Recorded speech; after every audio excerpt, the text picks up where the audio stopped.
Buenas tardes a todos, bienvenidos a la Fundación Fernando de Castro, Asociación para la Enseñanza de la Mujer.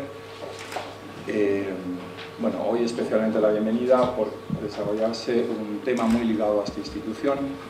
Como muchos de ustedes ya son asiduos a estas conferencias del Círculo de Orellana, no voy a extenderme hablando de la Asociación para la Enseñanza de la Mujer, pero sí quiero decir que la base de la conferencia de hoy, que es María Lejárraga, era el objetivo de esta Asociación para la Enseñanza de la Mujer y era el objetivo de Fernando de Castro. Mujeres como ella, mujeres que trabajaron, se educaron, se formaron y cumplieron sus sueños profesionales en esta casa, eran un poco el objetivo intelectual que seguía esta institución en el siglo XIX y que en realidad hoy hablar de María Lejárraga pues, es cumplir los objetivos de Fernando de Castro en el siglo XIX, cumplir los objetivos que las mujeres pudieran tener una formación y una intelectualidad ad hoc a sus ansiedades y a sus necesidades intelectuales.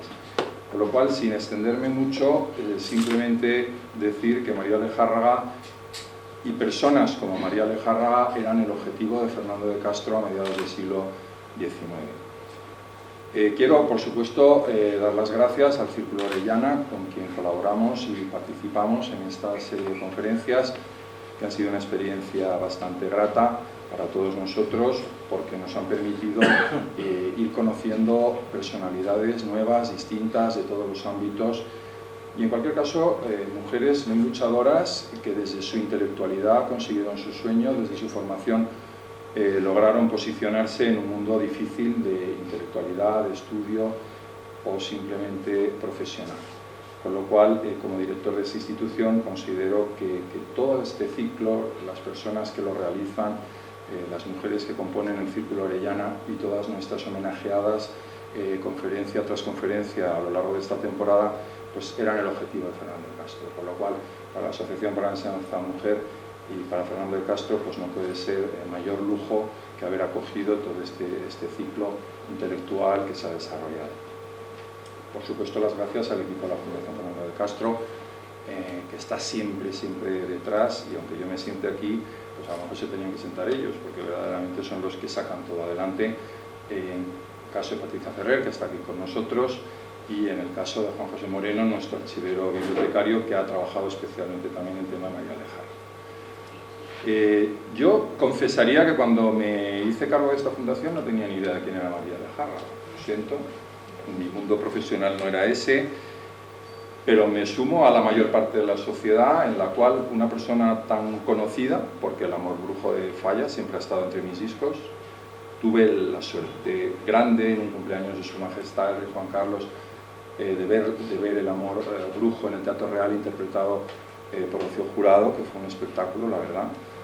Y bueno, yo sí conocía El amor brujo y nunca me había planteado quién era María Lejárraga. Me imagino que a la mayor parte de la sociedad intelectual o profesional o aficionada a la música, pues le ha pasado esto. Y esta circunstancia que comparto con ustedes como una experiencia, pues creo que es el objetivo de estas conferencias, saber quién estaba detrás de todas estas maravillas y composiciones. Tenemos hoy pues unas personas con nosotros, María González Peña, que le pediría a Leticia que nos la presente apropiadamente.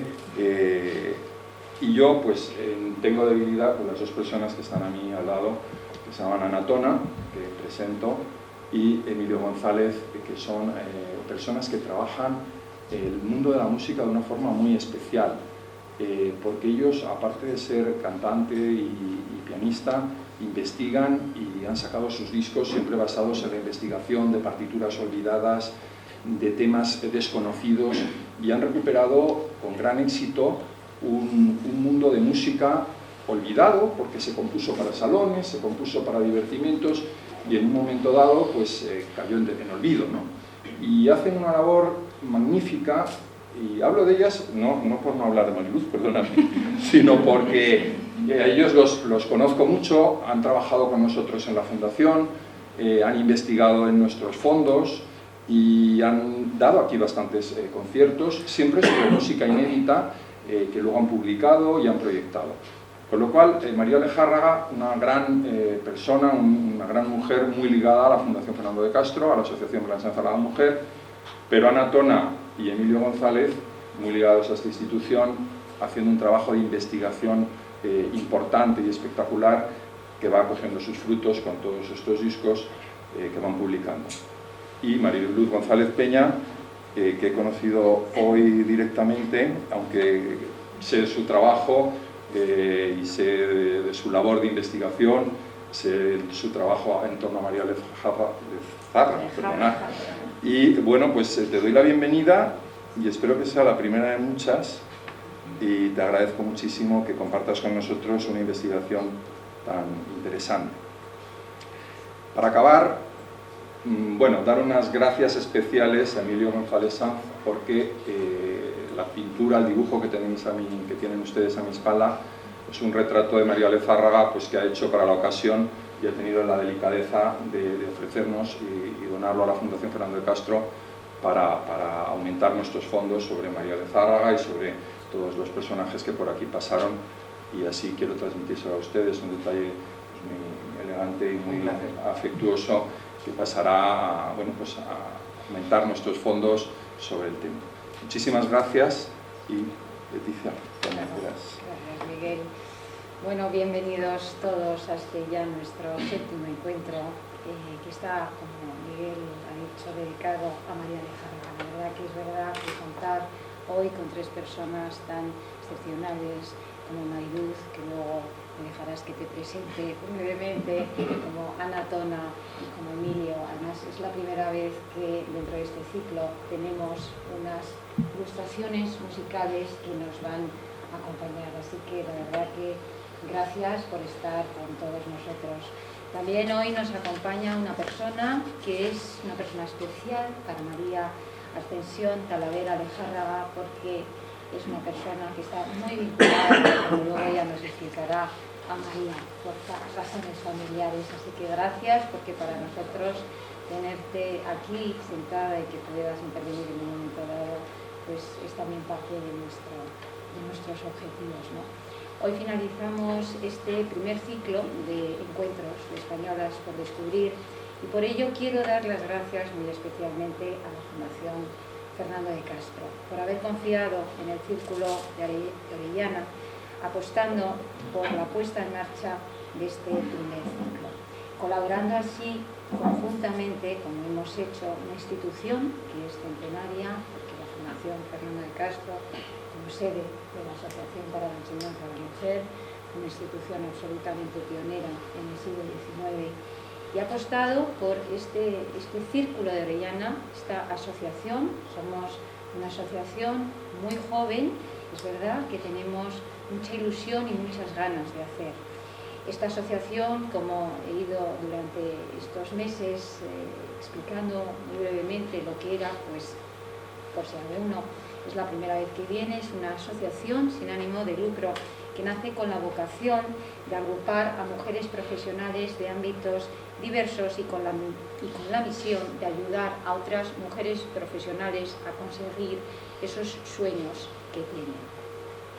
Así que para nosotros la verdad es que ha sido un gran honor, una enorme satisfacción el poder haber desarrollado esta colaboración conjuntamente, esta iniciativa que para nosotros, que para el Círculo Orellana, este programa de Españolas por Descubrir, es un programa en el que hemos puesto mucha ilusión porque pretende, y es lo que ha venido haciendo durante este primer curso, rendir el reconocimiento a estas mujeres, a todas estas mujeres que nos han precedido, siendo pioneras, siendo avanzadas para su época y que se merecen y les corresponde ese reconocimiento.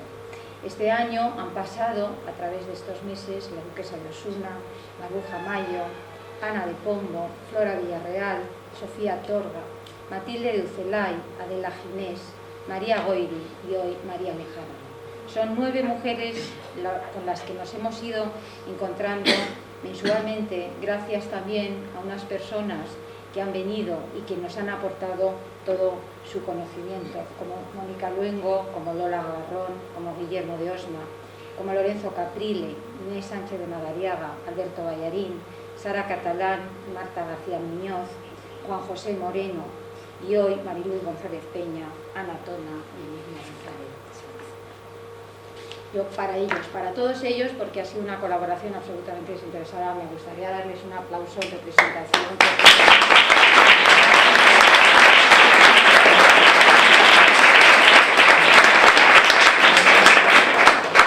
Y también quiero especialmente agradecer a las personas, a las familias, que parte de esas familias hemos tenido aquí algunos de ellos representando, porque, como te decía Ascensión, para nosotros es parte de cerrar el ciclo, que al hacer ese reconocimiento haya podido pasar por aquí familiares de estas personas y hayan podido participar con nosotros. También a los alumnos de la Universidad Rey Juan Carlos, porque mes tras mes también nos han acompañado, han ido grabando las conferencias con la idea de que el Círculo Orellana pueda, a través de su web, posteriormente hacer una mayor divulgación de estos encuentros.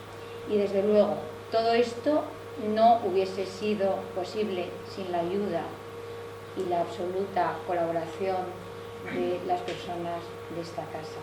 Especialmente Patricia Ferrer, la directora de programas de la Fundación Fernando de Castro. Hemos trabajado muy de la mano, muy intensamente, y Patricia, te lo agradezco en el alma y lo quiero decir públicamente. Y Miguel, pues a ti qué te voy a decir, porque Miguel desde el principio ha confiado en nosotros, y eso pues es algo que desde el principio, desde el primer convenio que hicimos con esta fundación, y eso estoy tremendamente agradecida. Cuando empiezas y arrancas un proyecto, es muy importante que alguien pues que confíe en ti y te dé el apoyo. Así que de verdad, otro aplauso para vosotros, y con esto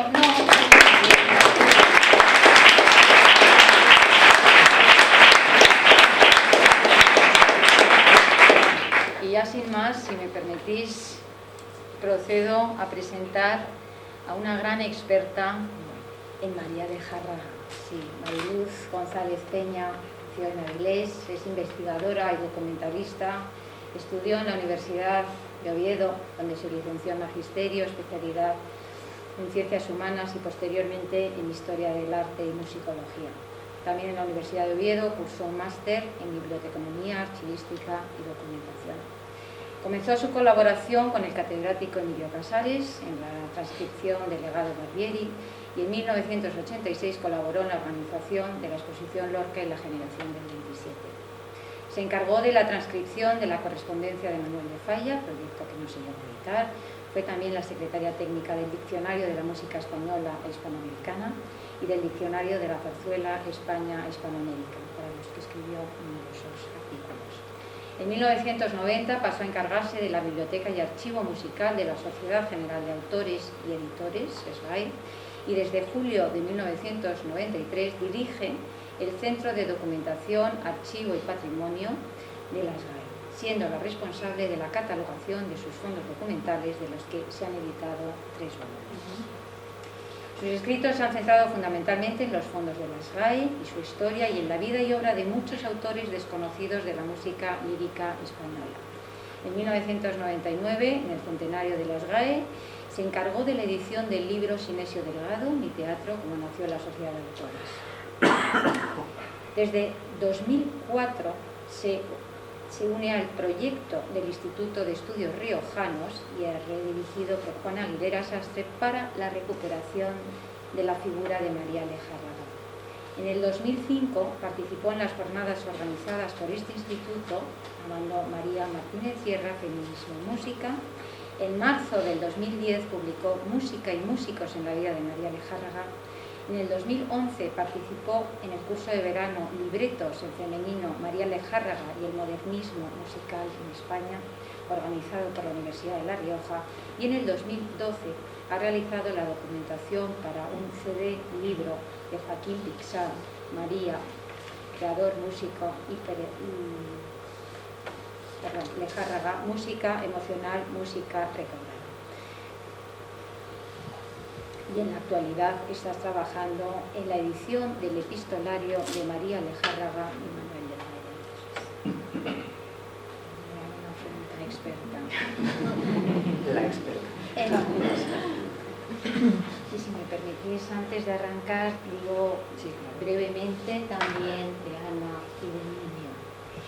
Licenciada en Men's College of Music de Nueva York, la mezzosoprano Ana Tona, fue becaria Fulbright en 2007-2008, sí, me equivoco. En España se ha presentado en salas, en festivales, en fundaciones como la Auditorio Nacional, la Fundación Juan March, la Fundación Botín, la Sala Manuel de Falla en las GAE, el Festival de Segovia, la Semana de Música Religiosa de Avilés, el Otoño Cultural Iberoamericano en Huelva, los Ateneos de Madrid, Barcelona y el Museo Romántico. Su concierto de canciones de la posguerra española en la Fundación Juan March fue radiado por Radio Nacional y denominado como un tour de force. En marzo del 2015 se le escuchó en la Fundación Juan March en un concierto sobre la obra vocal de Conrado del Campo. Y su disco España a la Rossini, con el pianista Emilio González Sanz, es de abril de 2015. Emilio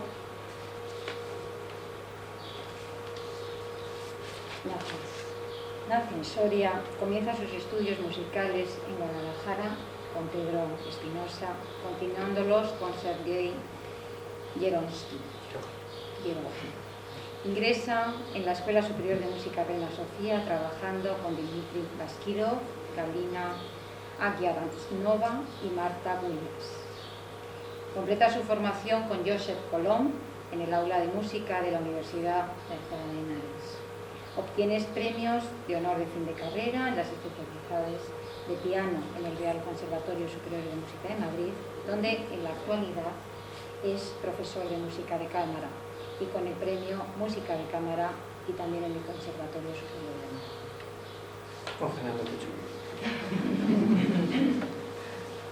No hay que olvidar.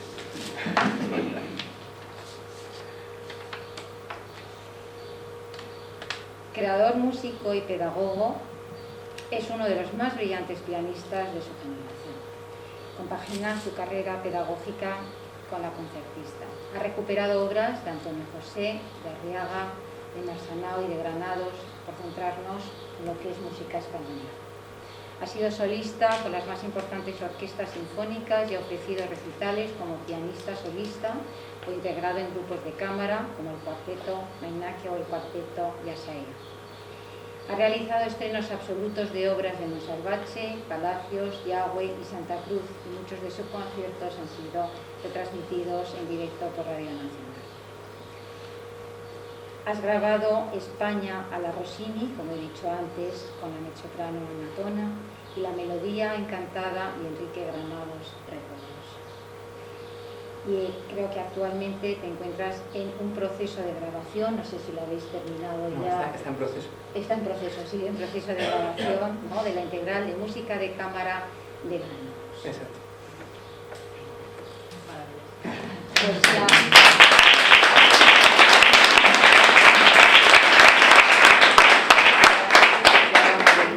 vamos a dejar solos ante el peligro. Solos ante el peligro.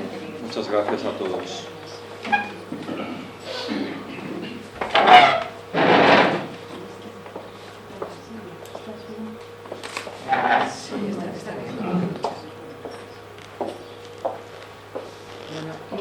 Buenas tardes a todos.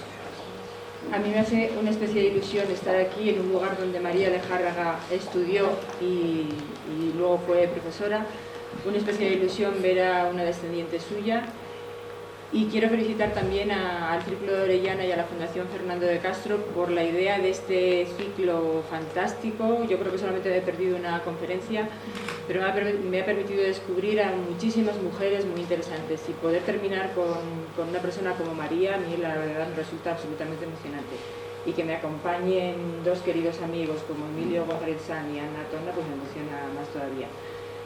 Yo creo que, Emilio, si te parece, empezamos, ¿no? Contigo. Emilio, ellos van a interpretar las tres versiones de una canción de María Lejárraga, que es la oración o villancico de las madres que tienen a sus hijos en brazos, que es lo que resume su ideario pacifista.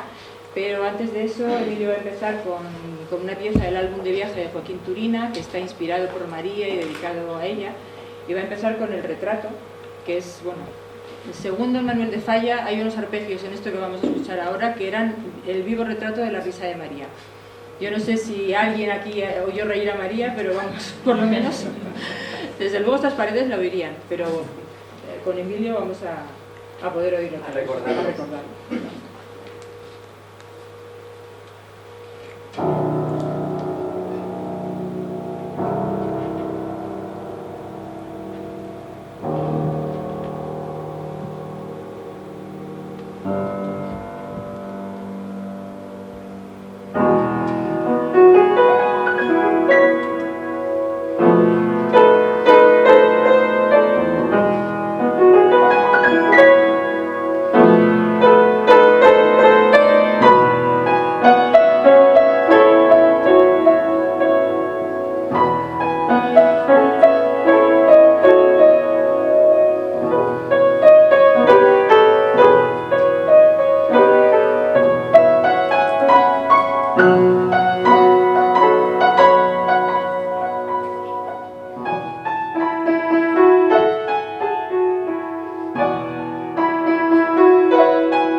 Vamos a empezar a hablar de María Lejárraga.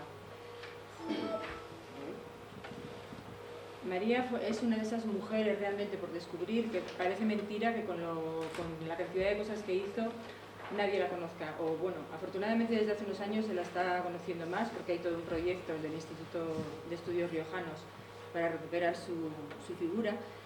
Y es una mujer que estudió aquí, pero es a mí ya, como he dicho, me hace una especie de ilusión hablar aquí en este salón en el que comería, supongo, como las demás alumnas.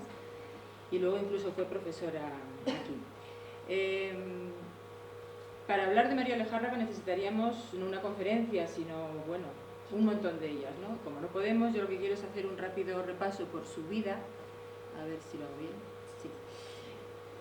Para que podamos, la primera biógrafa oficial de María es Antonina Rodrigo y llamó su libro, que muchos de ustedes conocerán, Una mujer en la sombra. Entonces, desde hace años hay mucha gente que está trabajando para sacarla de la sombra a la luz.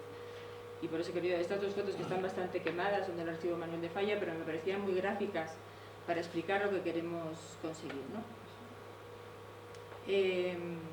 Leticia se ha referido antes al proyecto que se inició en el Instituto de Estudios Riojanos, dirigido por Juan Aguilera Sastre. Se han hecho estudios sobre María Lejárraga desde todos los puntos de vista, porque ella fue profesora, fue novelista, fue dramaturga, fue feminista, fue política, o sea que tuvo un montón de actividad en su vida. Entonces se le ha ido estudiando desde diversos puntos de vista, ¿no? Luego a mí me gusta mucho esta foto, no sé si la pueden ver ustedes allí, que está María escribiendo. Yo creo que debe ser en la máquina Joss, que es su sobrina nieta me ha enseñado la máquina en la que ella escribía, que me ha hecho mucha ilusión verla. Y su marido, Gregorio Martínez Sierra, como ven, está mirando por encima del hombro lo que ella escribe. O sea que esa era la colaboración. En fin. Bueno, vamos a empezar por la vida. Yo tampoco me quiero meter mucho con Gregorio porque entonces se nos iría la conferencia en eso y tampoco es plan. O sea, Gregorio fue un hombre de muchísima valía, un gran director escénico, un gran empresario y durante un tiempo sí que es verdad que colaboraban, ¿no? Lo que pasa es que luego al final la colaboración pues se reducía a eso. María escribía y Gregorio miraba, ¿no? Y él la escribía desde todas, cuando viajaba con la compañía o cuando ella estaba aquí y él estaba en América o donde estuviese. Eran todo cartas, mándame no sé qué, mándame el segundo acto de esta obra, los actores esperando el segundo acto para poder ensayar, se ha muerto Luca de Tena, creo que era, todo el mundo va a escribir algo para el ABC, mándame unos renglones, o sea, ya incluso cuando estaban separados, ¿no? Pero bueno, no adelantemos acontecimientos. Bueno, Emilio, además de ser pianista y pintor, ya ven ustedes que es todo un caballero y están todos...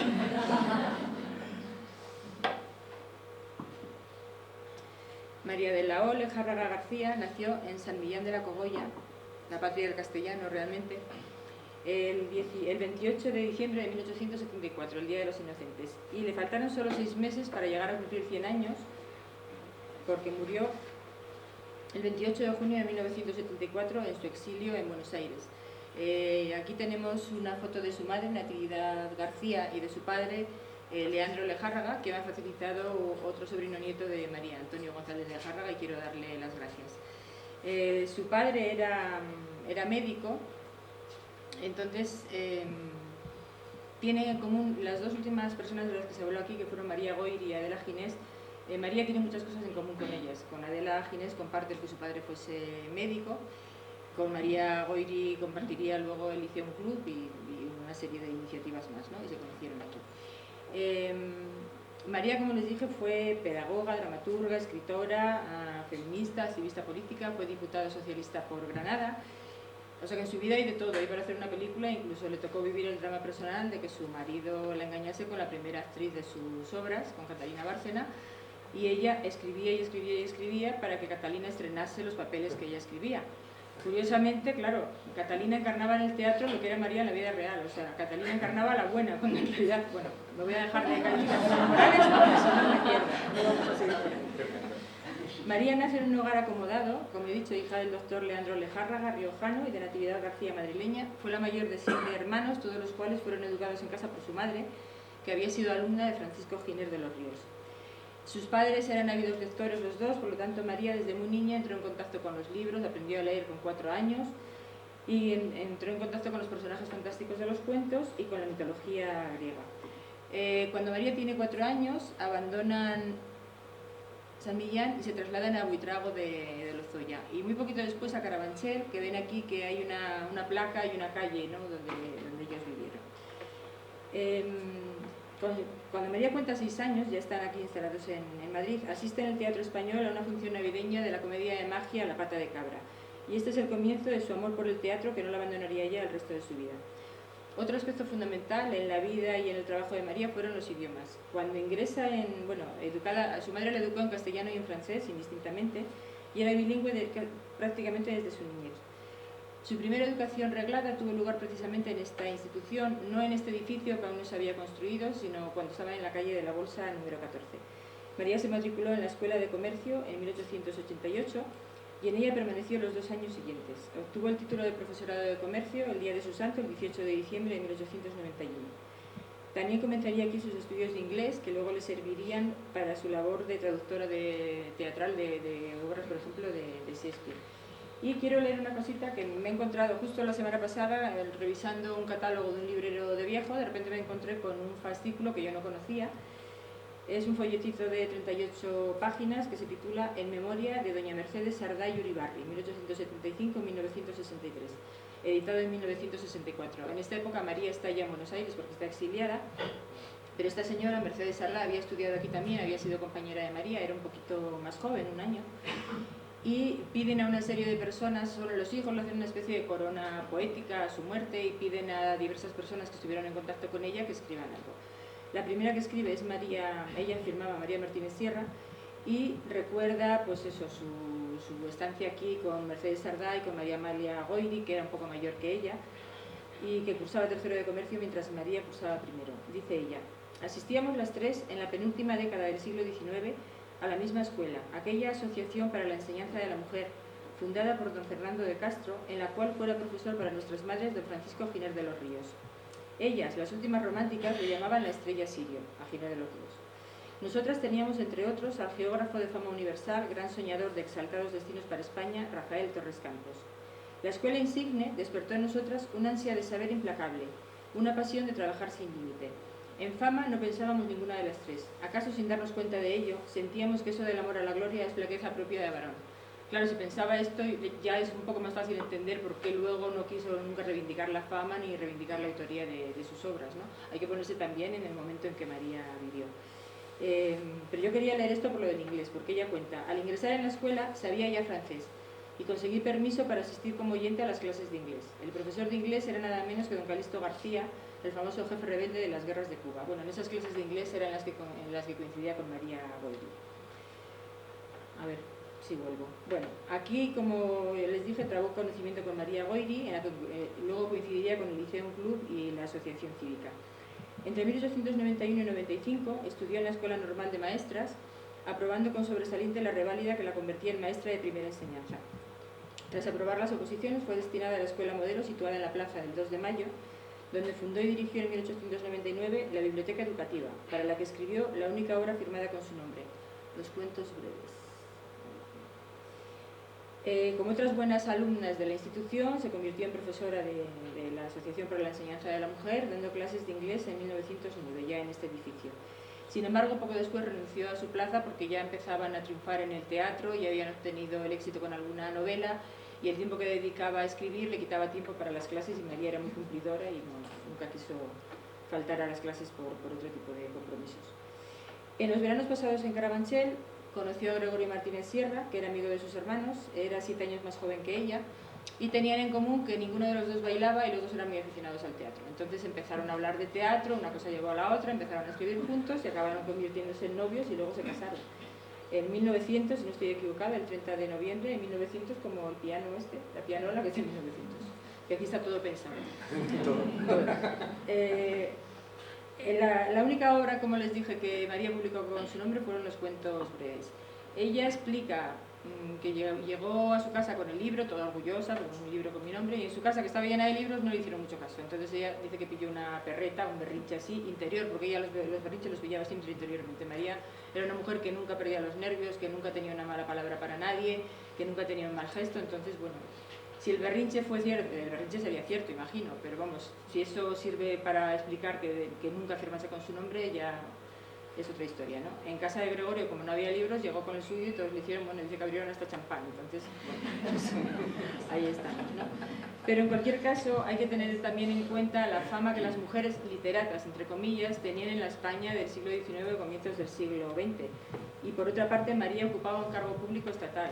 Yo cuando estaba escribiendo el libro me encontré con las condiciones que les pedían a los maestros, a las maestras fundamentalmente, y era una cosa terrible. O sea, no podían teñirse el pelo, no podían pintarse, no podían salir a la calle con un hombre salvo que fuese su marido o su hermano. Había cantidad de cosas que no podían hacer, mucho menos dedicarse a la farándula, que ya saben la fama que tienen siempre las mujeres de teatro, ¿no? Ella dice: siendo maestra de escuela, es decir, desempeñando un cargo público, no quería empeñar la limpieza de mi nombre con la dudosa fama que en aquella época caía como San Benito casi deshonroso sobre toda mujer literata. A esto hay que añadir que amaba a Gregorio, yo no puedo entender por qué, pero le amaba, y le bastaba con que sus hijos, ya que María siempre se refiere a sus obras literarias como sus hijos, llevasen el nombre del padre. A pesar de todo, era absolutamente feminista, desde que en 1892 asistió en el Ateneo de Madrid al Congreso Pedagógico Hispanoamericano. A pesar de todo, quería poner esta. A pesar de que ella siempre se resistió a figurar y mantenían oculta la colaboración y tal, como ven ustedes por estas caricaturas, era Vox Populi, que la que escribía era María. O sea, no sé si ven ahí bueno, Gregorio haciendo calcete y María escribiendo, Gregorio escribiendo mientras María le dicta, y luego ya cuando Gregorio emprende su relación con Catalina Bárcena, ya ven ustedes que bueno, parece que la Bárcena le lleva de la mano. Les voy a leer lo que pone debajo porque igual no se puede leer. Dice Catalina Bárcena paseando por la Castellana con el niño Gregorito Martínez Garlopín de Tenorio. Entonces esto era, bueno, había periódicos muy satíricos y que no soportaban a Gregorio. En la otra dice don Gorgonio López Garlopa en las labores propias de su sexo. O sea que aunque María trató de mantenerlo oculto y nunca quiso confesar la verdad, era Vox Populi, ¿no? que la que escribía era ella.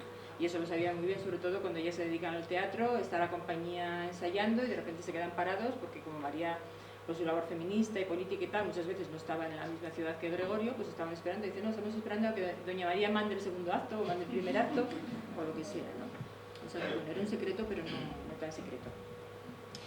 Gregorio y María son nombres fundamentales en el modernismo literario español. Siempre bajo el nombre de Gregorio colaboraron en diversas revistas de marcado carácter modernista, como La Vida Literaria, que era una revista muy bien editada, con ilustraciones de Ramón Casas o de Santiago Rusiñol, y que dirigía Benavente, que luego les abriría las puertas también del teatro y les apoyaría muchos primeros pasos.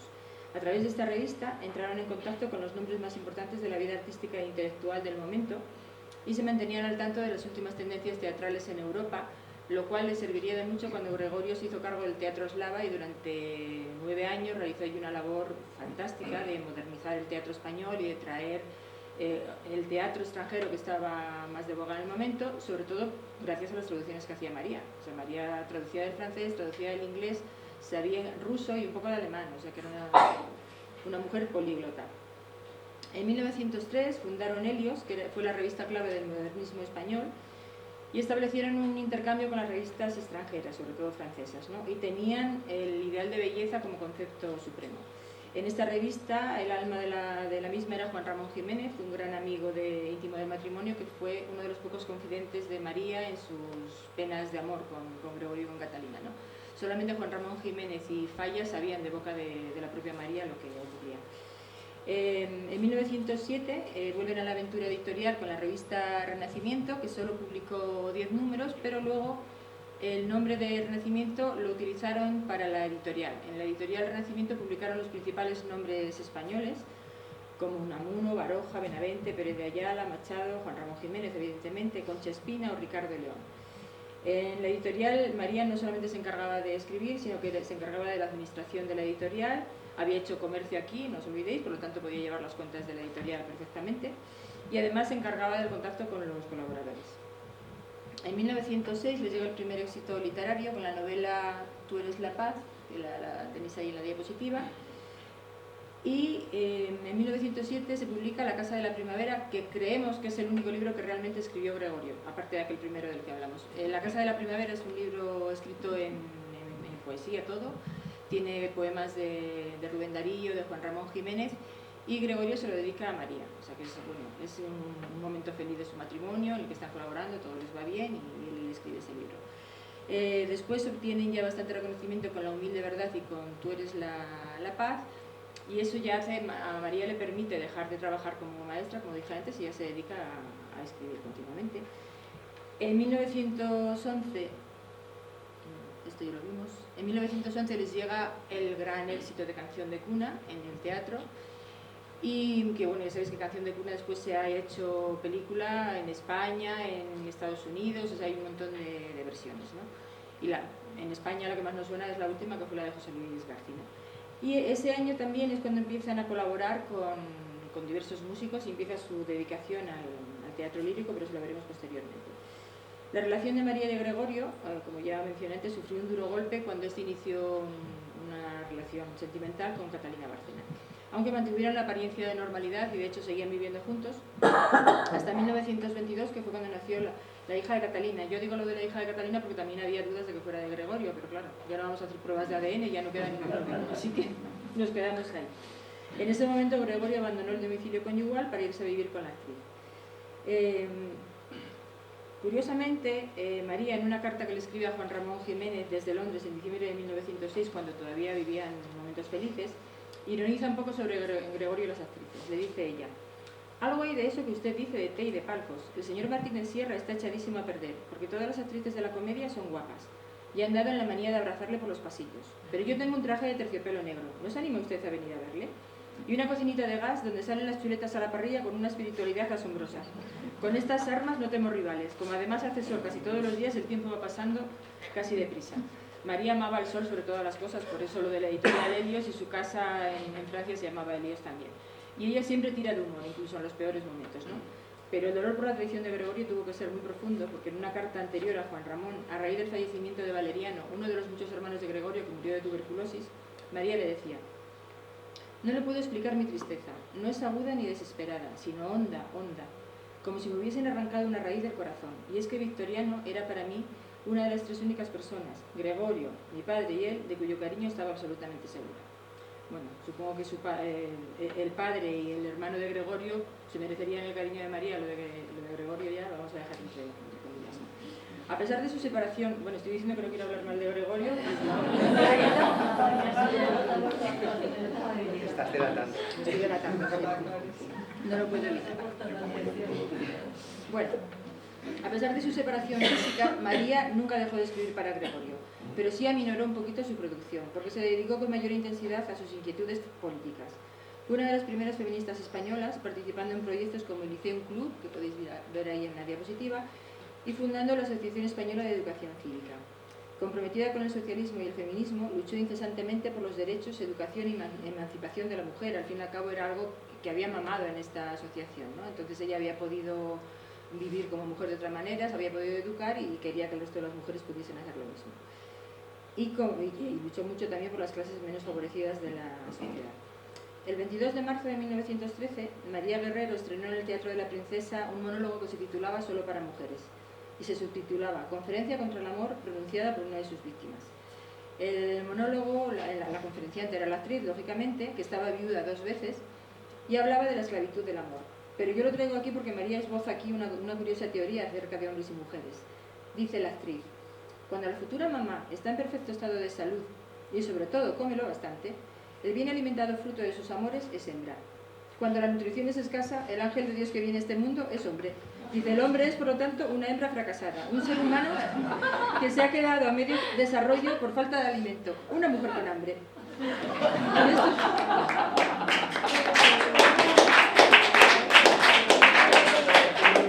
En estos años, el debate sobre el feminismo está muy presente en la prensa española. Os podéis imaginar que generalmente toma unos tintes, vamos, peyorativos contra las mujeres, sobre todo contra el sufragio. Bueno, es una cosa tremenda, ¿no? Pero María está firmemente comprometida con ese movimiento. En 1914, Crystal Macmillan, la delegada británica de la Alianza Internacional para el Sufragio de la Mujer, que se había fundado en 1902, nombra a María secretaria española de la misma. María, por su parte, había ido escribiendo, siempre bajo el nombre de Gregorio, diversos artículos en una sección de blanco y negro que se llamaba La Mujer Moderna.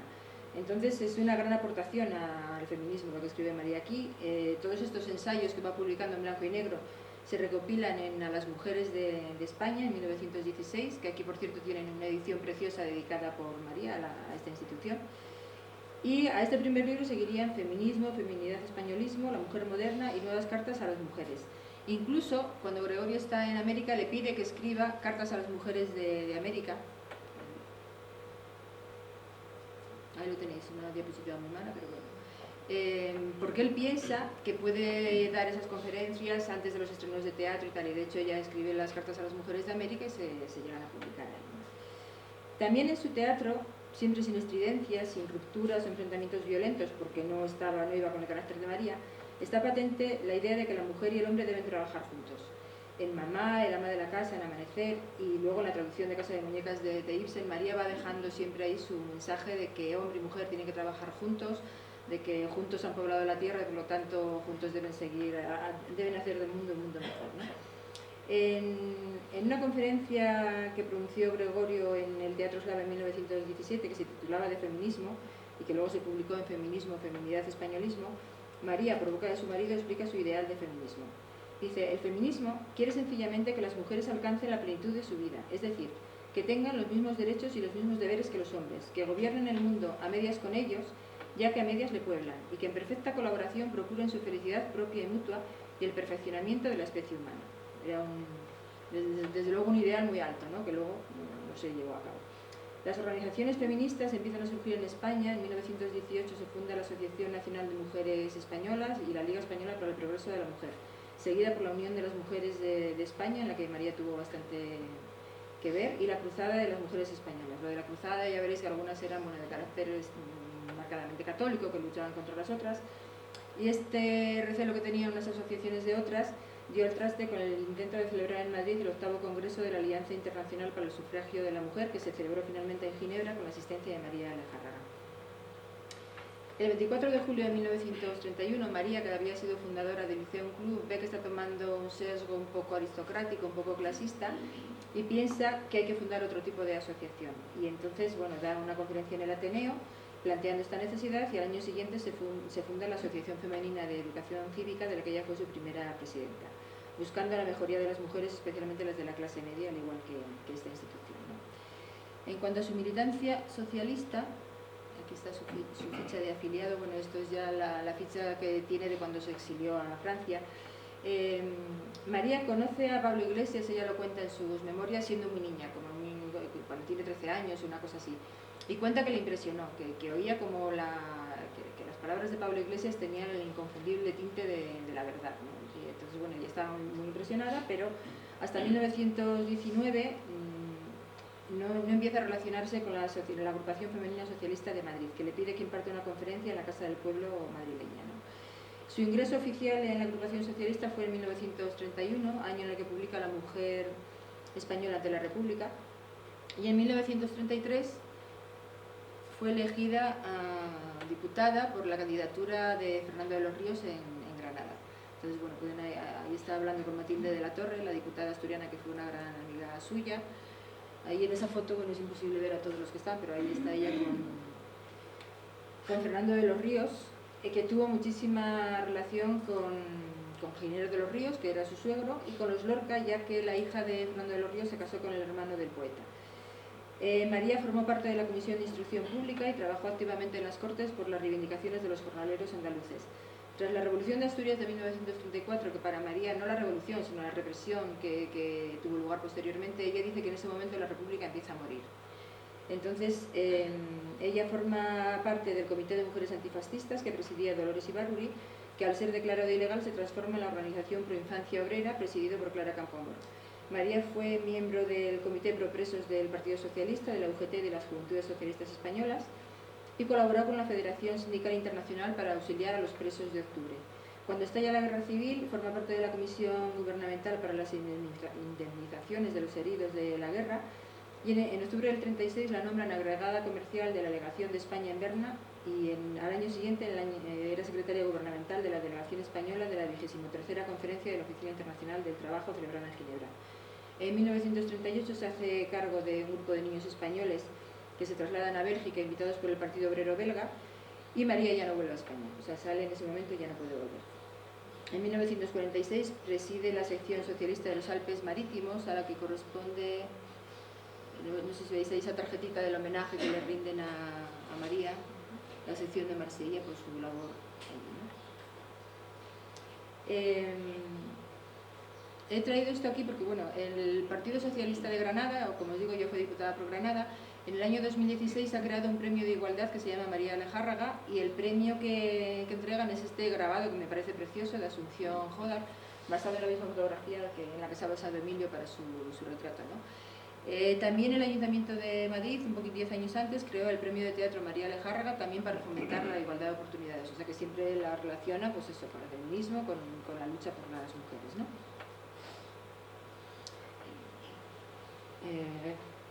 Bueno, María, como os digo, está exiliada en Francia y el resto de la guerra y la ocupación nazi los pasa en su entre penurias y enfermedades, trabajando en lo que podía en una villa que tenía en Cap-sur-Mer, como yo no sé francés, lo debo haber dicho muy mal, pero era la villa que se llamaba Helios, en la cual la visitaban numerosos refugiados españoles, entre ellos Indalecio Prieto con sus hijas cuando huyó de España. Y también la visitó Zenobia Camprubí, la esposa de Juan Ramón Jiménez. El cariño que tenía Indalecio Prieto por ella se refleja en el último artículo que escribió Doninda, como le llamaban, para El Socialista, para el órgano del Partido Socialista Español, fue precisamente reivindicando la autoría de María en las obras de Gregorio Martínez Sierra, porque cuando muere Gregorio y María no le queda más remedio que decir que la que escribía era ella, porque si no, no cobraba, y como dice ella, si no cobro, no como. Le costó muchísimo, luego lo veremos, pero en España se desató una campaña contra ella tremenda, porque lógicamente sus ideas políticas la hacían un personaje no grato, y bueno, la llamaban, bueno, decían que era una aberración increíble que una mujer de su dulzura y tal hubiese caído en manos de las hordas socialistas, o sea, cosas de este cariz, ¿no? Y entonces Indalecio Prieto escribe ese artículo reivindicando la figura de María y diciendo que todo el que era alguien en el teatro o en la literatura en la España de la época en la que yo había vivido aquí estaba al cabo de la calle, que lo sabían los actores, lo sabían los colaboradores, lo sabían los músicos, lo sabía todo el mundo, ¿no? También hay que decir que a don Indalecio Gregorio no le caía especialmente bien. En 1945 María retoma el contacto con Gregorio, que le había pillado la guerra en Argentina y allí se quedó con Catalina Bárcena, y donde estaba también Manuel de Falla. Desde allí le hace llegar su parte de los derechos de autor, así como comida, ropa y dinero, y empieza a pedirle, mándame, necesito una conferencia, necesito un artículo, escríbeme una obra que quiero estrenar no sé dónde, o sea, es una petición continua. Las cartas de María a Gregorio no se conservan, porque Catalina Bárcena las destruyó, pero las de Gregorio a María sí, las conserva en casa de Margarita Alejárraga, se conserva esta correspondencia y son interesantísimas, de todas formas están publicadas ya. O sea que si alguien tiene interés para ver el continuo pedir de Gregorio, que solamente eso ya hubiera sido suficiente para demostrar que la autora de todo era María, pero bueno, como no hay peor sordo que el que no quiere oír, pues así estuvieron mucho tiempo, ¿no? En 1946 María sufre la pérdida de dos queridos amigos, su compañera y amiga, la diputada socialista asturiana Matilde de la Torre, que muere en México, en el exilio, y Manuel de Falla, que muere en Argentina. En 1947 muere Gregorio al poco de su regreso a España, y ese mismo año María se opera en París de cataratas y recuperada la vista puede volver a leer y a escribir. Desde Nueva York le piden una especie de autobiografía que se plasmará en Una mujer por caminos de España, que tenéis ahí, que ahí lo que cuenta es sus vivencias como diputada socialista, cómo recorrió todo Granada, la miseria que veía en todas partes, los mítines que daban en las diversas casas del pueblo, y ella ahí se llama la propagandista, o sea, nunca habla de ella en primera persona, dice la propagandista, entonces bueno, va contando todas estas historias. En 1949 fallece Fernando de los Ríos en Nueva York, lo que supone otro duro golpe emocional para María, que en 1950, con 75 años, o sea, hay que pensar el valor que tenía esta señora, con 75 años se embarca en Génova con destino a Estados Unidos. Y en Nueva York visita editoriales, agencias y periódicos tratando de colocar libros, artículos o traducciones sin resultado positivo. Viaja también a Hollywood para intentar que se filmen dos de sus obras, Navidad, que había estrenado con música de Joaquín Turina, que luego hablaremos de ella, y Don Juan de España, que se estrenó con música de Conrado del Campo, pero tampoco tuvo éxito. No me quiero detener mucho, pero sí quiero contar que también intentó que los estudios de Walt Disney filmasen una obra suya, un cuento que se llamaba Viviana, la gata egoísta, que, bueno, lo leyeron, se lo devolvieron, muy bien, no nos interesa, y al poco tiempo Walt Disney estrenó La dama y el vagabundo, que es exactamente lo mismo, lo que ocurre es que la gata se ha convertido en perra. O sea que, bueno, que digamos que los españoles en Hollywood tenían una suerte negra, porque ¿saben? Imagino que lo que le pasó a Padilla con Chaplin es de todos conocido, ¿no? En Luces de la ciudad la música era de Chaplin, que luego se lo orquestaban, pero mete la violetera y no ponen los créditos a Padilla. Entonces tienen que ir a juicio y tal, y Padilla, claro, el juez, ¿qué más le daba? O sea, con la partitura no se iba a enterar de nada, dijo, tráigame un piano. Entonces pone lo que está sonando en la película y él se pone a tocar y dice, este es mi tema, y lo toca. Claro, pues al final, hace poco en la Escuela de Canto han hecho una proyección de la película maravillosa, con música en directo, y ahí ya está acreditado Padilla. O sea que digamos que los españoles les tomaban un poco por el pito del sereno, ¿no? En Hollywood. Bueno, ya me he perdido. Ante el fracaso que le supone Estados Unidos, María se traslada a México, donde el gobierno de Lázaro Cárdenas, que de todos he sabido que había acogido generosamente a numerosos exiliados españoles, y ahí trabaja también en traducciones, colabora en la prensa mexicana y pronuncia conferencias para los exiliados españoles. y comienza a escribir uno de los libros de memorias, que ella pensaba titular Horas Serenas, por eso el título de la conferencia, que era Las horas serenas de una pacifista entre guerras. Porque María nunca quiso recordar los malos momentos, ni las traiciones, ni el dolor. Ella solamente que decía que alguien que se dedicaba a rememorar las cosas malas era muy miserable, que había que pensar en las cosas buenas, ¿no? Al final, Las horas serenas se acaban transformando en Gregorio y yo, que se publica en México y está prohibido en España hasta hace relativamente poco tiempo, ¿no? En España se volvió a reeditar en el año 2000, o sea que estuvo mucho tiempo. María no se lo podía mencionar. El clima y la altitud de México eran muy perjudiciales para la salud de María, por lo que se tuvo que trasladar a Buenos Aires, donde vivió uno de sus sobrinos, Jaime, y tenía muchos amigos del mundo del teatro, como Alejandro Casona, Margarita Sirgu y Pepita Díaz de Artigas.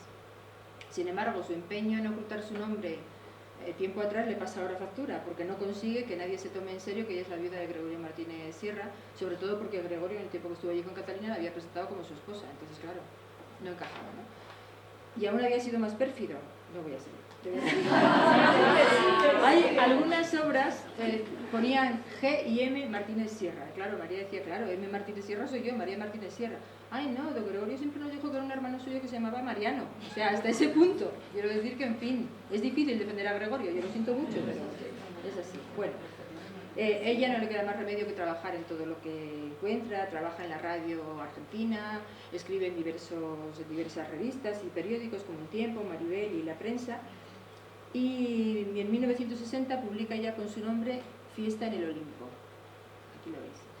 Y Tragedia de la perra vida, o sea, aquí ya no le queda más remedio que empezar a publicar con su nombre, porque ya Gregorio ha muerto y evidentemente ya no tiene sentido que haga otra cosa. En los últimos años, cuando ya su salud se deterioró y la artritis le impedía hacer una vida normal, se recluyó en el Sanatorio de San Camilo de Buenos Aires, donde falleció 6 meses antes de cumplir los 100 años. Sus restos reposan en el cementerio bonaerense de La Chacarita, que tenemos aquí la imagen. Bueno, yo siento haber ido tan deprisa, pero si no, no nos da tiempo a ver nada de la música y luego no podemos hablar de las 3 canciones y realmente era casi eso más el objeto de la conferencia, pero creo que primero había que tener una visión general de quién fue y lo que hizo esta mujer, ¿no? María dice en Gregorio y yo, cuando habla de los músicos, dice músicos que fueron nuestros amigos y habla de las relaciones que tuvo con los más importantes, ¿no? Y ella dice, siento y he sentido siempre amor apasionado por la música y no menos fervorosa admiración por los compositores ilustres. Y además, a ella y a ellos debo incomparable agradecimiento, ya que gracias a ellos y por ella logro descansar no pocas veces de la pesadumbre del pensar, que no es mala cosa si la música hace todo eso. María había estudiado música cuando estudió magisterio. Ella siempre dice que nunca llegó a cantar con una voz entonada, de hecho tenía muy buenas notas en magisterio, pero en canto aprobaba y lo justo, ¿no? Y en las cartas a Falla a veces le dice, me apetecería cantar, pero con mi voz desafinada, no sé qué, y sin embargo otras veces que está paseando a lo mejor por el bosque, porque ella era muy panteísta, entre comillas, ¿no? Estaba siempre en contacto con la naturaleza y era donde más a gusto se encontraba. Y cuando daba paseo sola y hacía un día de sol o de viento así fuerte que a ella también le gustaba, pues como no la escuchaba nadie, cantaba. Entonces, bueno, sí sabía leer, sabía medir y sobre todo apreciaba la música.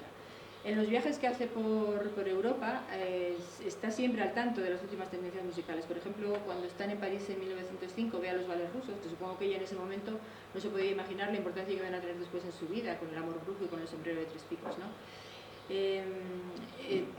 Asistió al estreno de Peleas y Melisande de Debussy y vio bailar a Isadora Duncan.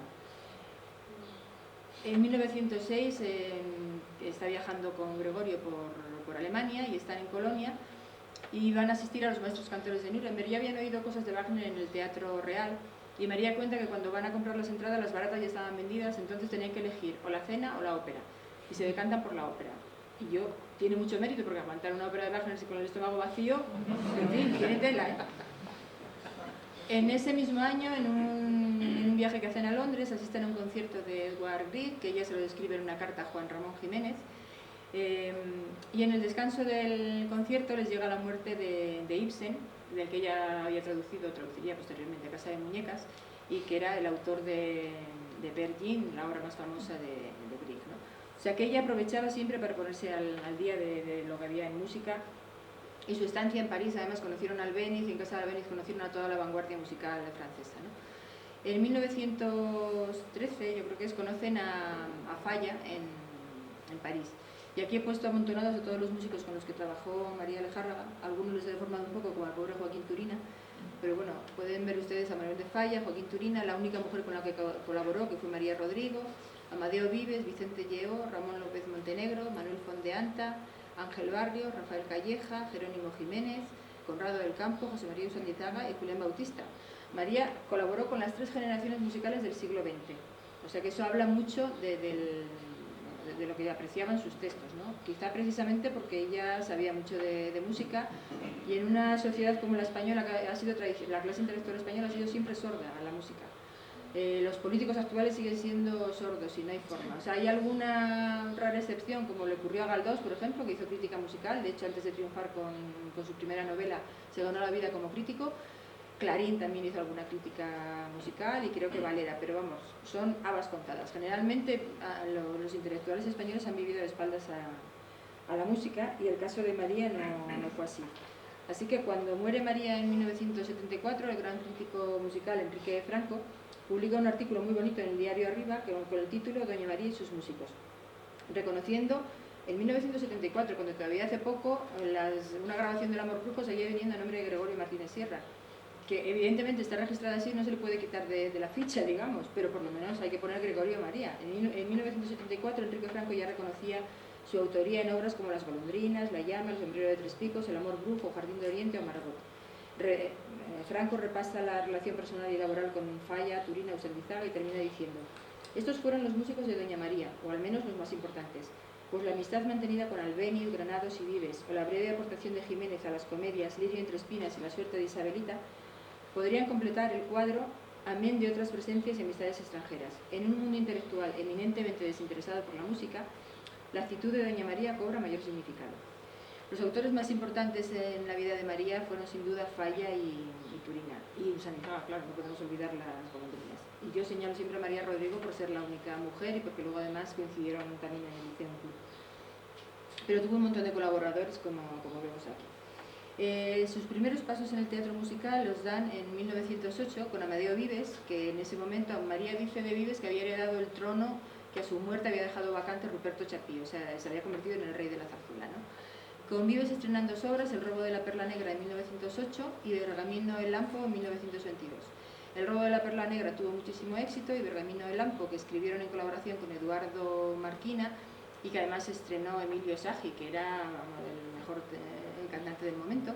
La obra se esperaba con muchísima expectación y a pesar de todo fracasó. La verdad es que el libreto es un poco rarito, y hay que tener en cuenta que en 1922 nació la hija de Gregorio y Catalina. Supongo que María no estaba para muchas fiestas en aquel momento, y el libreto salió como salió. Fuese por lo que fuese, la obra fracasó. En 1908 estrenan con Vicente Lleó La República del Amor, y un poco más tarde, en 1913, estrenan La tirana. La República del Amor, bueno, la calificaron de escandalosa porque colaboró en ella Antonio Paso, ¿no? Era una traducción del Gobernador de Amalandia, que era una obra extranjera que había traducido María, y se había estrenado sin música y había tenido muchísimo éxito. La verdad es que he leído en la actualidad el libreto, vamos, pues blanco, blanquísimo, lo que pasa que, bueno, en aquella época, no sé, cuando estaba Paso de por medio, siempre había cosas así un poquito más picantes, ¿no? Y La tirana fue un gran éxito de Juanita Manso, y vamos, llevó muchísima gente al teatro. En 1911 tienen lugar las 2 colaboraciones de las que hablaba antes Enrique Franco, La suerte de Isabelita, que se estrenó en el Teatro Apolo con muchísimo éxito. La música es de Jerónimo Jiménez y Rafael Calleja, y el mismo año, en noviembre, estrenan La familia real, que tenía también, como Bergamino el Lampo, tenía todas las cartas para haber sido un éxito, porque está muy reciente el matrimonio de Anita Delgado, que formaba parte del dúo Las Camelias, con el Marajá de Capurtala, que se lo hizo correr ríos de tinta en las revistas y en los periódicos. Pero sin embargo la obra, la parte que transcurre en Madrid la acogieron mejor, pero la crítica decía que el hecho de haber llevado el segundo acto a la India, de la que no debían de saber nada los autores, y supongo que no sabrían nada, efectivamente, pues hacía que la obra no funcionase bien, ¿no? Con Jerónimo Jiménez estrenan también en 1911 Lirio entre espinas, que es un antecedente de la importancia que luego tendrán las monjas en este mismo año con Canción de cuna, ¿no? Es una historia muy original porque está ambientada en la Semana Trágica de Barcelona, y es una monja que huye de los desmanes de la revolución barcelonesa y se acaba refugiando en una casa de mala nota, ¿no? Jiménez solamente compone un número musical que se publica con el libreto y que tiene mucho en común con la canción del amor brujo, con la canción del amor dolido. En 1925 estrena El jardín encantado de París. Voy a ir pasando rápido porque si no, no me da tiempo, no me puedo parar, ¿no? En 1913 conocen a José María Usandizaga, que estaba fascinado con un libro que habían publicado ellos de teatro poético que se llamaba Saltimbanquis, y quería llevar Saltimbanquis al teatro, a hacer una ópera, a hacer una zarzuela, que es Las golondrinas, que se estrena con un éxito, según dice el ABC, delirante y brutal. Lo estrena la compañía de Sagi. Luis Abel estaba en ese momento en la última curva, vamos, el último tramo de su embarazo. De hecho, Luisa Gibela nace muy poquito después y de hecho, vamos, él se quedó con el mote de lo golondrino, que ya sabes cómo somos en España poniendo motes, ¿no? Pues nada, se estuvo paseando por el escenario durante mucho tiempo y al final se quedó con ese mote. Usandizaga es acogido por la crítica como la salvación de la música española, pero tenía muy mala salud. La madre de María, como vivió con ellos un tiempo aquí en Madrid, le decía que no salga. Pero María cuenta que él, o sea, no podía evitarlo. Cuando sentía que se iba acercando el final del primer acto, decía, solo voy un poquito, me aplauden y vuelvo, ¿no? Entonces llegaba siempre a las tantas. La última obra que emprenden es La llama, que se estrena ya con posterioridad a la muerte de Usandizaga. Pero sin duda la persona más importante en la obra y en la vida de María fue Manuel de Falla. Cuando le conocen en París, Falla les confiesa que sin conocerles ya habían sido colaboradores suyos, porque se encontraba en un tramo así de sequía, estaba con Noches en los Jardines de España, que en aquel momento lo conocían como los nocturnos, y en la correspondencia y tal siempre hablan de los nocturnos, y bueno, estaba atascado y no le salía nada. Un día pasó por un librero de París y vio Granada, guía emocional, se la compró y bueno, entre los cuadros de Rusiñol que le había pedido a su casa que le mandasen un libro de Rusiñol que se llamaba Jardines de España, y la Granada guía emocional, pues nada, se enfrascó en las Noches en los Jardines de España, que fue una de las obras que más éxito tuvo.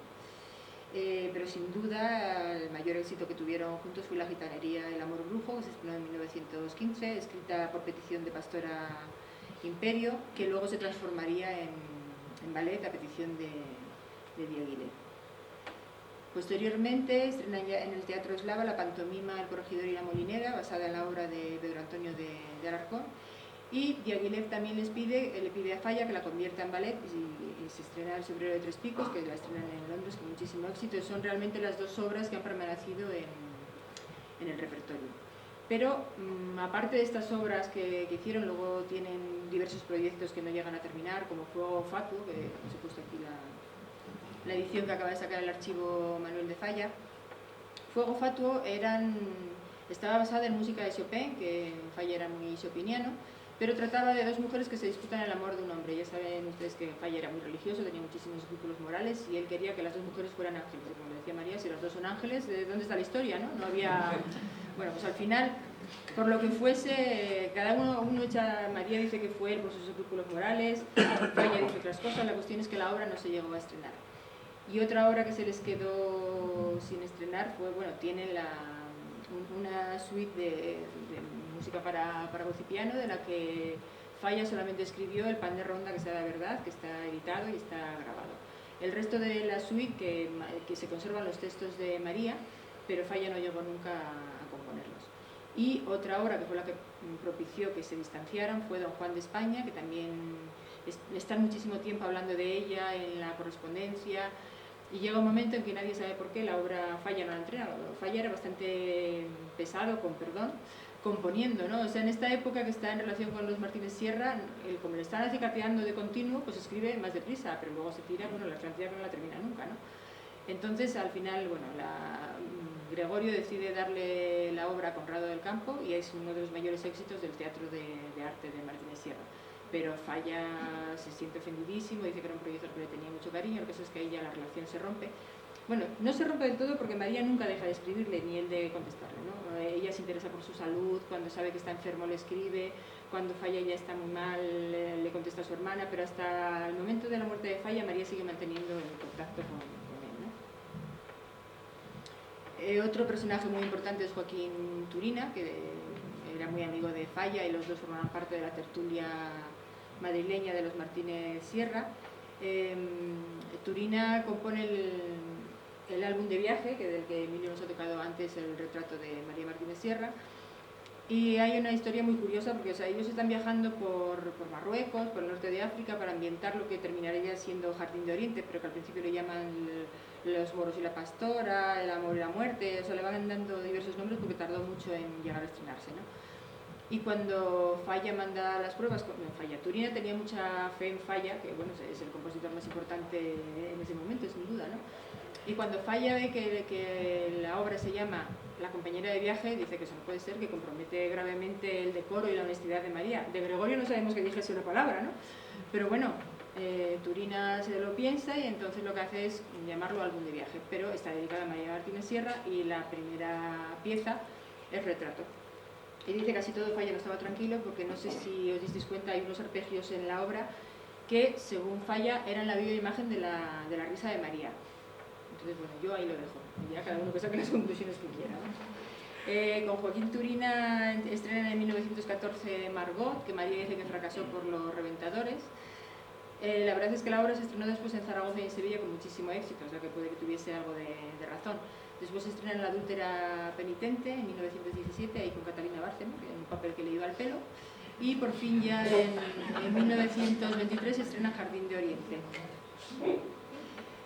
Este es el álbum de viaje y ahí veis la portada y el comienzo de Retrato y la dedicatoria a María Martínez Sierra. Y esta es una foto en la que está María entre Turina y Falla, en su casa. No sé si esta era la de Alfonso XIII, yo creo que sí, que tenían una terraza ahí estupenda y bueno, en fin. La única compositora con la que trabaja María es María Rodrigo, con la que hace muchísimas cosas. Tiene un ciclo de canciones que es precioso, Ana lo conoce bastante bien, Emilio también, un ciclo de canciones muy bonito. Lo he tocado con Emilio, Sí, claro. en Nueva York. Sí. Además, esta obra se tocó bastante en vida de María Rodrigo, incluso con ella misma al piano. Luego hacen El pavo real, que es una comedia que tuvo muchísimo éxito en Eslava. Salmantina, que es una cosa así un poco rara, Linterna mágica, que es algo más complicado todavía, y una ópera que se llama Canción de amor, que se estrenó yo creo que en 1920, de la que se conservan los materiales de orquesta, pero no se conserva la partitura, que es una ópera de cámara que sería muy interesante poder recuperar. Como ya dije antes, con María Rodrigo coincidió en el Lyceum Club y en otras iniciativas feministas. Con la generación de la República, que lógicamente sería la que más tenía en común con María por sus ideales, trabaja con dos compositores, Manuel Fonteanta, que no era precisamente republicano, pero digamos que le meto aquí por edad, ¿no? Entonces hacen una opereta que se llama Rosaura, la viuda astuta, que es una traducción de María de la obra de Goldoni, en la que está la argentinita como protagonista. A Conrado del Campo lo mencioné antes con el Don Juan de España, pero también hace la música para Hamlet y para una ópera que se llama La culpa, que teóricamente se iba a estrenar en el Teatro La Zarzuela en 1915, pero yo no he conseguido encontrar, vamos, en la crítica no aparece en ningún momento. Se anuncia, pero no se llega a estrenar. Ahora no sé cómo voy a decir de las feministas. Bueno, porque con Julián Bautista, que es el último de los compositores, lo más importante, hace una ópera que se llama Interior, que era una traducción de Maurice Maeterlinck, que a los modernistas les gustaba muchísimo, y esa ópera tuvo mucho éxito. Rodolfo Harter hace una crítica muy buena de ella, pero en uno de los primeros bombardeos de Madrid se perdió, con lo cual no se conserva nada de ella. Y luego hace dos canciones, que son El alma tenía los ojos verdes y El villancico de las madres que tienen a sus hijos en brazos, del que vamos a hablar posteriormente, ¿no? Pero antes de pasar a ese texto, que expone el ideario pacifista de María Lejárraga, voy a hablar un poquito de lo que era el pacifismo para María. Bueno, sabéis que en la Primera Guerra Mundial España se mantuvo neutral porque el ejército estaba muy anticuado, estábamos metidos en la guerra de África y no estábamos para meternos en otras historias, ¿no? Pero la sociedad ajena no fue nunca ajena al conflicto y se dividió entre germanófilos, que eran las derechas, y aliadófilos, que eran las izquierdas. Esto lleva, al final pasando el tiempo, llevará a la que está ahí en la guerra civil. Uno de los escritores que se manifiesta más en contra de la guerra es Henry Barbusse, o será Henri Barbusse, con El fuego, que le proporciona el premio Goncourt en 1916. María, que en 1917 está visitando hospitales por París, compra el libro y se queda muy impresionada y le dice a Falla: yo desde que le he leído no puedo pensar en otra cosa y soy más pacifista que nunca. Y de hecho se lo manda a Falla, ¿no? Ella luego tendría oportunidad de conocer a este hombre aquí en España. En el feminismo, María dice: y si las madres de todo el mundo hubiesen compartido desde hace mucho tiempo por mitad las responsabilidades del gobierno, ¿creen ustedes que hubiese podido llegar a realidad el espanto indecible de la guerra actual? ¿Qué presupuesto de guerra podría prosperar ante el voto en contra de la mayoría? Y es preciso que tengan en cuenta, señoras, que son ustedes mayoría dentro de la humanidad. Antes de empezar la guerra, había solo en Europa 9 millones más de mujeres que de hombres. Figúrense ustedes los que habrá después. En Maternidad, que se publica en Feminismo, Feminidad y Españolismo, María dice: la mujer tiene en sus manos el porvenir de la especie. Ella es la humanidad porque ella es la madre. María estaba convencida que con las mujeres en el poder o en puestos de responsabilidad las guerras serían imposibles, porque piensa eso, que ninguna madre va a querer mandar a su hijo a la guerra. Y a ella le impresiona mucho una diputada, la primera diputada estadounidense, que es Jeanette Rankin, que la tenemos aquí, que se convierte en el único miembro del Congreso de Estados Unidos en votar en contra de la entrada de Estados Unidos en las 2 guerras mundiales. María dice: ha tenido el valor de afirmar su criterio de mujer y de levantar la bandera feminista, y he dicho con las lágrimas en los ojos: no voto a la guerra, no puedo votarla porque soy mujer. Y María dice: si las mujeres tuviesen igualdad de votos con los hombres en un parlamento, ese parlamento no sería capaz de mandar a su país a la guerra. Pero además de María, la mayoría de sus colaboradores y amigos eran muy pacifistas. En septiembre de 1915 se publica un manifiesto de la masonería española en contra de la guerra europea, y entre los firmantes están Manuel Azaña, Azorín, Melquiades Álvarez, Joaquín Vicenta, Gregorio Marañón, Giner de los Ríos, Gómez de la Serna, los hermanos Machado, Ramiro de Maeztu, Ortega y Gasset, Menéndez Pidal, Palacio Valdés, Pérez de Ayala, Fernando de los Ríos, Miguel de Unamuno, Ramón María del Valle Inclán, Ignacio Zuluaga, la feminista Carmen Carr, de la que vamos a hablar ahora a continuación, y los compositores Amadeo Vives, Joaquín Turina, Enrique Granados y Manuel de Falla. O sea que, como veis, María no solo era feminista, sino que estaba rodeada de un montón de colaboradores muy feministas, pacifistas, absolutamente pacifistas. Llegamos ahora a la última parte de la conferencia, que nos estamos ya pasando de tiempo, que es el texto que yo creo que expone el ideario pacifista de María mejor que ninguna otra cosa. Es la oración de las madres que tienen a sus hijos en brazos, que se llama también Villancico de las madres que tienen a sus hijos en brazos. Y si Ana nos hace el favor de leer el texto, que lo hará mucho mejor que yo.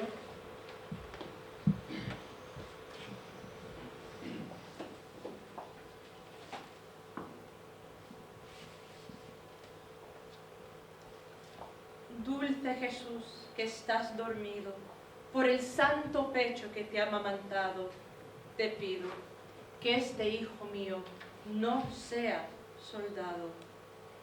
Se lo llevarán y era carne mía, me lo matarán y era mi alegría. Cuando esté muriendo dirá: madre mía, y yo no sabré la hora ni el día. Dulce Jesús, que estás dormido, por el santo pecho que te ha amamantado, te pido que este hijo mío no sea soldado.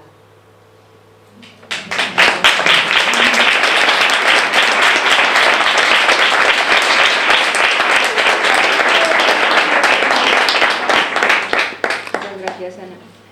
Bueno, este texto de María lo han puesto en música 3 compositores diferentes. El primero fue Manuel de Falla, luego el sacerdote capuchino Nicolás de Tolosa y por último Julián Bautista. Pero en Navidad de Joaquín Turina, que tiene una bellísima edición de Renacimiento, que es de 1916, se publica una cosa que llama Florilegio de Navidad, que hay una serie de villancicos y entre ellos está el villancico de las madres que tienen a sus hijos en brazos. El primero en poner música a esta canción, como digo, es Manuel de Falla en 1914, justo acaba de volver de París huyendo de la guerra, es un asiduo, un visitante de María y de Gregorio. Y bueno, María dice que el compositor, dice ella, aterrado por la guerra y aliadófilo incondicional, aborrecía todo lo alemán hasta el punto de renegar de sus antiguos dioses Beethoven y Wagner. El poema que ha leído Ana, como tiene una estructura de métrica libre, terceto, cuarteto, terceto, con una rima simple, y Falla escribe una canción muy cortita, de tan solo 2 minutos de duración, según Enrique Franco, cuando se publicó en Unión Musical Española, de sencilla melodía e interesante y muy depurado acompañamiento pianístico.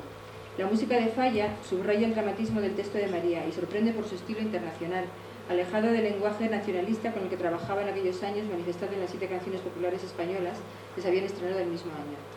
La pieza tiene un estilo intimista y austero, alejado de todo virtuosismo. Se estrenó en el Hotel Ritz de Madrid el 8 de febrero de 1915, en el concierto inaugural de la Sociedad Nacional de Música, con Josefina Revillo como soprano y el propio Manuel de Falla al piano.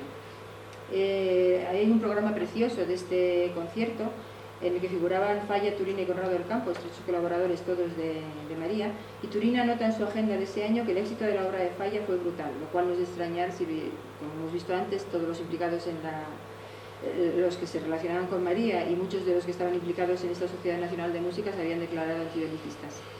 Vamos a oír esta canción en primer lugar.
Son conocidas, se han grabado incluso en algunas ocasiones, se han programado juntas para ver un poquito la diferencia. En la residencia de estudiantes hace unos años se tocaron.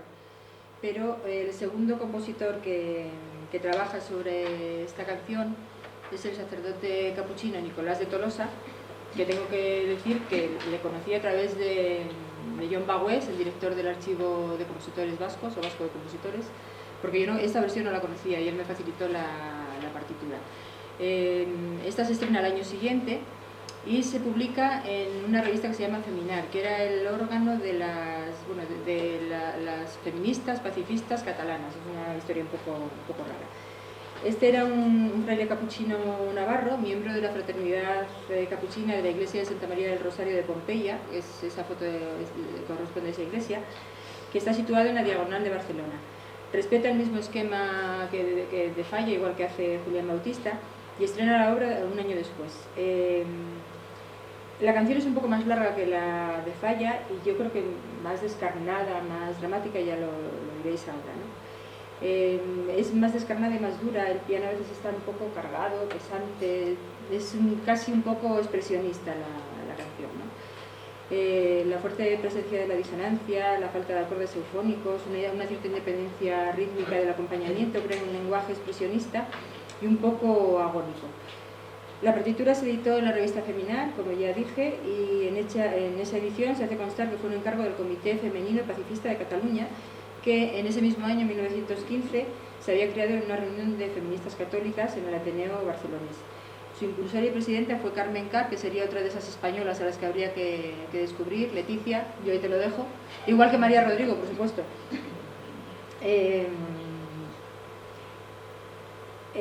Carmen Car fue escritora, periodista, musicóloga y una de las promotoras del feminismo catalán. Admiraba la obra social y cultural que habían impulsado en Barcelona los frailes capuchinos y colabora mucho con ellos. Carmen Car fue la que presentó a este fraile, a Nicolás de Tolosa, a Felipe Pedrer, que luego sería maestro de Falla.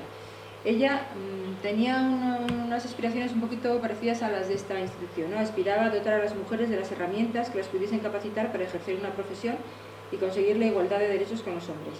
Entre 1907 y 1917 dirige esta revista, que era el suplemento de la Ilustración catalana, en la que colaboraron las ilustradoras más importantes de Cataluña, entre ellas Laura Albéniz, hija del compositor Isaac Albéniz, que tenía mucha relación también con los Martínez Sierra. De hecho, les ilustró, por ejemplo, un libro que se llama Aldea y Musodia. Asimismo, publicó numerosas obras de compositoras catalanas como Narcisa Freixas. Antes de fundar este comité femenino pacifista, en 1913 había creado YAR, Hogar, que constituyó la primera residencia para ampliación de estudios de profesoras y estudiantes. Fue una escuela para la mujer. En 1921 crearía Acción Femenina. Tiene un perfil muy similar al de María Lejárraga. Como veis, era escritora, era pedagoga, publicó en diversos periódicos, fueron las dos destacadas conferenciantes. Carmen Car fue la primera mujer en hablar en el Ateneo barcelonés y María había dado muchas conferencias en el Ateneo de Madrid. Y la música fue otra cosa que tuvieron en común, aunque María era más bien proveedora de textos para compositores y Carmen Car era ella misma compositora. Muchas canciones suyas llevan, por ejemplo, texto de Apeles Mestres. En Cataluña es muy conocida y la Generalitat instituyó los premios Memorial Carmen Car para la igualdad de oportunidades hombre y mujer en los medios de publicidad y información periodística catalanes. Como veis, incluso en eso, o sea, María tiene un premio también, constituido por el Partido Socialista, pero para reivindicar la igualdad. Yo no sé muy bien qué relación tuvieron los Martínez Sierra con este comité pacifista, pero me imagino que para regalarles el texto tuvo que ser bastante intensa, ¿no? Y me imagino también que la relación tuvo que venir a través de María. El matrimonio Martínez Sierra pasó muchas temporadas en Barcelona cuando preparaban la temporada, los estrenos teatrales allí, incluso Falla vivió con ellos un tiempo. Yo me imagino que María pudo conocer a Carmen Car durante esa estancia, o bien las pudo presentar Laura Albéniz. Lo que está claro es que con la cantidad de cosas que tenían en común, tenían que conocerse. Aparte de que Carmen Car también había asistido al mismo congreso feminista del que hablé antes, que asistió María Lejárraga, ¿no? ¿Vamos a oír esta versión?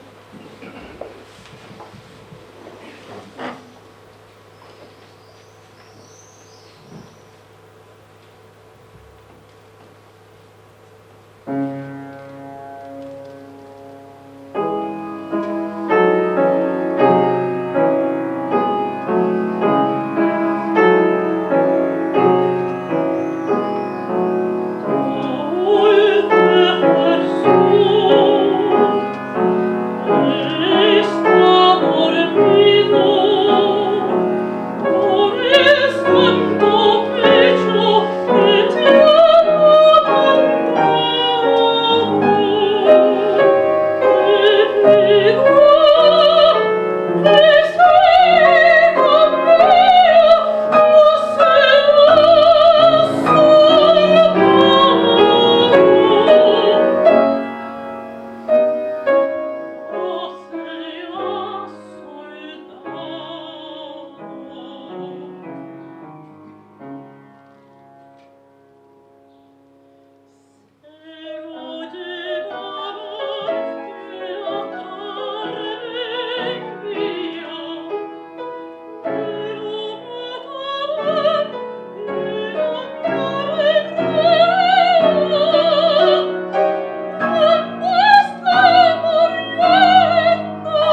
Bueno, al año siguiente, ahora voy a saltar en 1921, pero al año siguiente, en 1916, como ya les dije, se estrena Navidad, una obra que tuvo muchísimo éxito, tuvo más de 55 representaciones consecutivas y era una de las obras favoritas de Turina. Como ya dije también, este villancico forma parte del Florilegio de Navidad que se publica en el libreto, que tiene grabados de Durero y es una maravilla. En el cuadro segundo de Navidad hay un grupo de borrachos que pasa por el escenario cantando villancicos. Yo dudo mucho que sean los del Florilegio de Navidad, porque encima borrachos no iban a poder cantar las cosas en condiciones. La cuestión es que si hubiésemos encontrado la música de Turina sería maravilloso porque habrían sido ya 4 compositores los que habrían puesto música a este texto.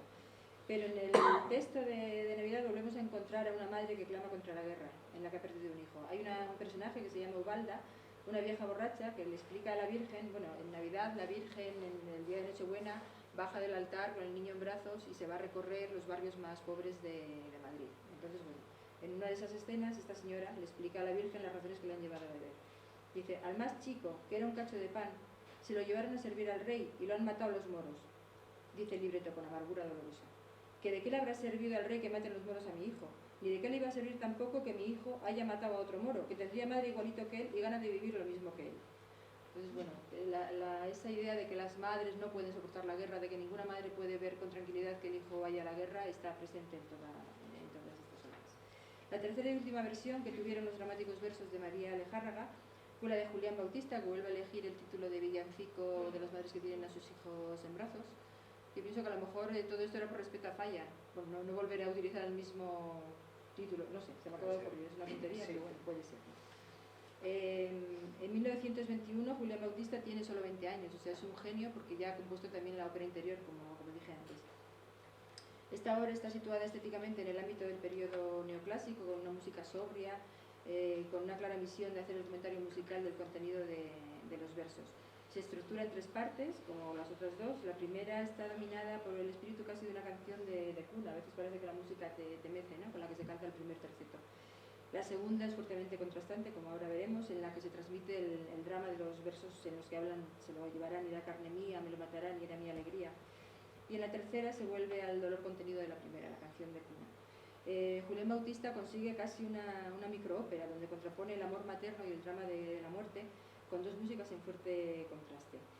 El joven compositor madrileño utiliza unos acordes disonantes y expresionistas que son como un grito, mientras la voz canta los duros versos donde se habla de carne mía, matarán, muriendo, que terminan en un grito con una especie de melodía declamada sustentada en grandes saltos interválicos. Pero bueno, no me voy a poner técnica porque es una tontería, lo vamos a escuchar ahora, ¿no? Este villancico, junto a la suite impresionista Colores, se tocó en el Liceum Club, del que antes hablamos, en la presentación del Grupo de los 8 de Madrid a mediados de junio de 1930, que tuvo, bueno, eso fue como la carta de presentación de la generación del 27 o de la República. ¿Oímos esta última?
que María Lejárraga siguió siendo feminista y pacifista toda su vida, ¿no? Aunque con el paso del tiempo se pudo dar cuenta de que su ideal de que la llegada de las mujeres al poder acabaría con las guerras no respondía a lo que ella pensaba. Su activismo feminista la hizo estar presente en numerosas actividades, así por ejemplo, aquí veis una fotografía y una caricatura que se publicó, no me acuerdo qué periódico fue, en una...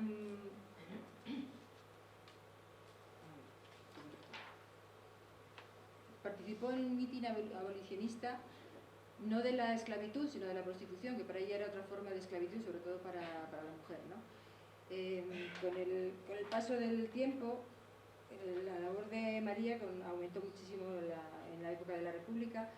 En mayo de 1931 impartió en el Ateneo de Madrid 5 conferencias publicadas después en La Mujer Española ante la República. Y María, tan amante de la paz, en su segunda conferencia ya veía claro que la exaltación del odio y de la contradicción dentro de la patria podrían desembocar en una guerra civil. No lo encendéis a ciegas, mujeres de España. Somos mayoría dentro de la patria. Nuestra opinión decidirá este pleito, paz o guerra civil. Lamentablemente no hubo forma de evitar la guerra. Gregorio y yo, María dice, desde 1918 hemos vivido todos en Europa dispersos y anhelantes, soñando cada día con recobrar el perdido equilibrio y hundiéndonos paso a paso inexorablemente en la cima del terror universal. Y ya en su vejez desde Buenos Aires, María, que ha vivido 2 guerras mundiales, además de la guerra española, exclama: han hecho falta 2 guerras mundiales y sus revelaciones espeluznantes para poner las cosas en su punto. Hoy, afrontándonos con el mundo entero, podemos afirmar bien convencidos: todos somos unos, y todos, la humanidad entera, valemos bien poco. Muchas gracias.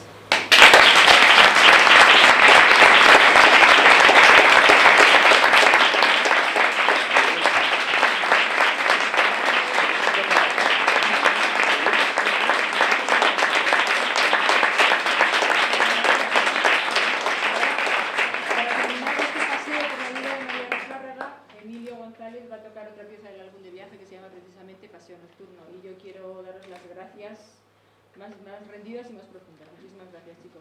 Ha sido una experiencia maravillosa. Gracias.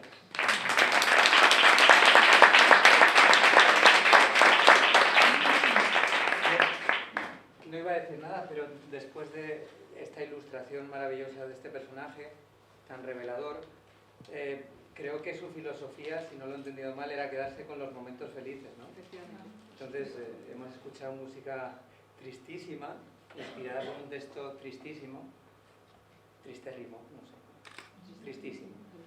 Pero realmente, cuando fue de viaje con Turina, yo he elegido este paseo nocturno porque me parece una música inspirada en el amor, absolutamente. Es un momento feliz. Yo creo que ella debía ser una mujer feliz. Generalmente sí. Salvo en algunos momentos, claro, pero además procuraba ser optimista y procuraba siempre... De hecho, su relación con Falla y con Juan Ramón Jiménez, que eran los dos complicaditos, tremendos y tal, y ella siempre les está tomando el pelo, siempre en sus cartas se ve, o sea, tenía muchísima confianza con ellos, muchísimo cariño, pero es que incluso les habla de vestidos, o sea, es una cosa increíble la relación que tuvo con ellos, ¿no? Y siempre intenta desdramatizar. A Juan Ramón Jiménez a veces le dice: no se puede morir usted este año, espera un poquito, que no sé qué, o sea, porque él siempre estaba con lo de me quiero morir, ¿no? Entonces María tenía una filosofía de vida totalmente distinta. Pues yo creo que este paseo nocturno recoge un poco ese momento de felicidad. Va a ser un broche de oro.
¿tú quieres decir algo? Bueno, daros las gracias sobre todo porque me habéis emocionado. No creí nunca que fuese a llegar un momento tan bonito. Y gracias a todos los que en algún momento habéis sacado adelante la figura de esta mujer tan increíble. En este momento no puedo decir nada. Estoy emocionada.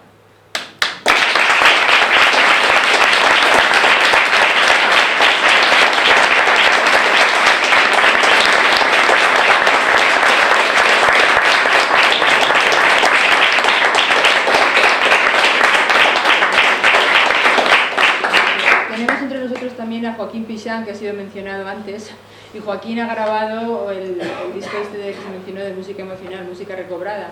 Yo no sé, lo que grabaste era totalmente distinto de esto, no sé qué te parece a ti, cómo has visto estas canciones.